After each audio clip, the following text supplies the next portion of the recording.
बोलिए सियापति रामचंद्र की, बोलिए पवन सुत हनुमान की। हनुमान बजरंग बलकारी, इनकी महिमा सबसे न्यारी। राम भक्त हैं बड़े निराले, माँ सीता के पास में आए, देखा रही सिंदूर लगाए। माँ सीता से लगे पूछने, माँ सीता उनसे लगी कहने, ये सिंदूर लगाया मैंने, रखती हूँ जो इसे लगा कर। हनुमान ने निश्चय किया है, ये सिंदूर तो थोड़ा सा है, अपनी पूरी देह में रंग लूं। भक्तों, हनुमान जी की इन्हीं लीलाओं में से एक प्रसंग है कि माता सीता अयोध्या में आईने के सामने बैठी श्रृंगार कर रही थी, तो उन्होंने चुटकी भर सिंदूर लेकर अपनी मांग में सजाया। हनुमान जी देख रहे थे, उन्होंने कहा, हे माता सीता, ये आपने अपनी मांग में लाल लाल क्या लगाया है? तब माता सीता उनसे कहने लगी, पुत्र हनुमान, ये सिंदूर है जो मेरे सुहाग की निशानी है। इसे लगाने से तुम्हारे प्रभु श्री राम बड़े ही प्रसन्न होते हैं। जब हनुमान जी ने मन में सोचा कि अगर चुटकी भर सिंदूर मात्र से ही श्री राम प्रभु प्रसन्न हो जाते हैं, तो मैं भी राम प्रभु को अत्यंत ही प्रसन्न करूंगा। माँ सीता ने लगा लिया जो थोड़ा सा सिंदूर ही वो, मैं भी उन्हें खुश देखना चाहूं। लेकर के सिंदूर वो आए और देह पर लिया लगाए, होंगे प्रभु इसे प्रसन्न देख कर। श्री राम ने देखा जो उन्हें हनुमान से लगे पूछने, तुमने क्यों सिंदूर लगाया? वो थोड़ा सिंदूर लगाए, प्रसन्न आप तब ही हो जाए, आप रहे प्रभु सदा ही प्रसन्न।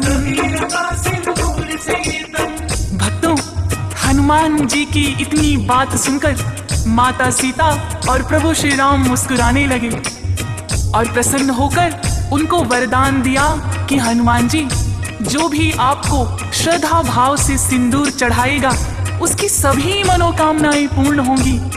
उसी दिन से भक्तों, हनुमान जी को सिंदूर अति प्रिय है, इसीलिए हनुमान जी पर सिंदूर चढ़ाया जाता है। भक्तों, सिया राम से वर है पाया, जाए तभी सिंदूर चढ़ाया, जो भी इन्हें सिंदूर चढ़ाते, राम प्रभु का ही वरदान है, तब करते सिंदूर स्नान है, अपने प्रभु को सब कुछ माने।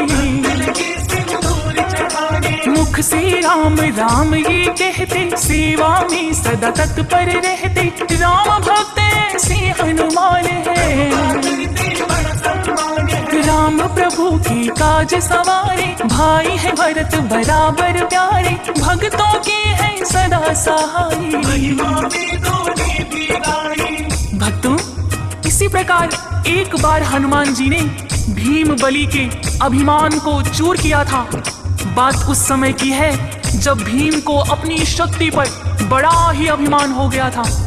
वो अपनी शक्ति के बल में चूर होकर बड़े बड़े पत्थरों को लुढ़काने लगे और मन ही मन सोचने लगे कि मुझसे शक्तिशाली कोई भी योद्धा नहीं होगा। तब हनुमान जी एक वृद्ध वानर के रूप में उनके रास्ते में आ गए भक्तों, और रास्ते में अपनी पूंछ को फैला लिया। भीम उन्हें देखकर कहने लगा, कौन हो तुम हे वृद्ध से वानर, यूं बैठे हो पूंछ फैलाकर, मेरे लिए रास्ता छोड़ो। भीम से आपने इतना ही कहा, मेरी हो गई वृद्धावस्था, पूंछ हो गई मेरी भाई। तुम तो लगते बड़े बलवान हो, बड़ा ही मुझ पर ये एहसान हो, पूंछ को तुम तो मेरी उठा दो। भीम को दया वानर पे आई, जो ही पूंछ उठानी चाही, अपना बल पूरा लगा दिया। भक्तों, भीम ने वृद्ध वानर की पूंछ को उठाने के लिए अपना सारा बल लगा दिया, किंतु भीम उनकी पूंछ को जरा भी हिला ना पाया। भीम बलि को बड़ी ही लाज आई। उसका सारा अभिमान एक ही पल में चूर हो गया। फिर उन्होंने सोचा कि ये कोई साधारण वानर तो हो नहीं सकता, अवश्य ही ये कोई महात्मा या स्वयं प्रभु का सेवक है जो मेरा अभिमान दूर करने के लिए ही आया है। भीम बलि हाथ जोड़कर उनसे प्रार्थना करने लगा।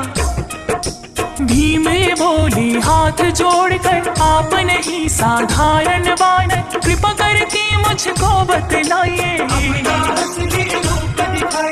अभिमान जो मुझे हुआ है उसे आपने दूर किया है, मैं तो आपको शीश झुकाऊं।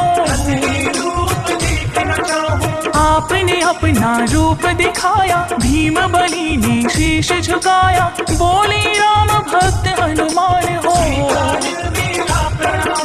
अभिमान वश हुआ है जो भी, भूल की मैं चाहता हूँ माफी, भीम ने जो की क्षमा याचना। तो भक्तों, इस तरह से हनुमान जी महाराज ने भीम बलि का अभिमान दूर किया। इसी प्रकार एक बार अर्जुन को भी अपने सर्वश्रेष्ठ धनुर्धर होने का अभिमान हो गया। एक बार विचरण करते करते वो एक नदी के तट पर आए और नदी के उस पार जाने की इच्छा से अपना गांडीव निकालकर नदी पर बाणों का पुल बना दिया। अपनी ही बनाए पुल को देखकर अर्जुन बड़े ही हर्षित हुए। उन्होंने सोचा, जब मैंने इस नदी के ऊपर